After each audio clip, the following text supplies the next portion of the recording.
তোমাদেরই কিন্তু গায়ে কাটা দিয়ে উঠবে ভিডিওটা দেখলে। তো দেখতে পাচ্ছ নিচে কিন্তু নীল ঠাকুরের একদম ধারালো দাও কিন্তু রাখা আছে, তার উপরে উঠছে, শুধু কিন্তু উঠছে না, উঠে আবার ঘোরাচ্ছেও, দেখতে পাচ্ছ। তাও কিন্তু ওদের কিন্তু পাও একদমই কাটছে না।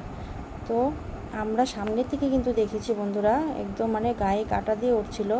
আর এই যে এখন এক সন্ন্যাসী উঠবে, পার্বতী সেজেছে, উনি কিন্তু উঠে নর্মাল অবস্থায় ছিল না, যার জন্য ওনাকে নামিয়ে দেওয়া হয়েছে, কারণ উনি অনেক কিছু অনিয়ম করে ফেলেছিল, যার জন্য এরকম ওনার সাথে ঘটেছে। তো বাকি কিন্তু অনেকেই উঠেছে, কারোর কিচ্ছু হয়নি। এই অসম্ভব কিন্তু সম্ভব হয়েছে একমাত্র ঠাকুরের জন্যই, ঠাকুরের সহায় আছে বলেই ওনারা একদম মনে প্রাণে ভগবানের উপরে ভরসা করেই উঠে। ভগবানের কিন্তু অনেক কৃপা, অনেক মহিমা, তো সেটা বোঝার মতো নেই। তো দেখতে পাচ্ছ। তো তোমাদের যদি বন্ধুরা ভিডিওটা ভালো লেগে থাকে অবশ্যই হর হর মহাদেব বলে জানিয়ে যেও।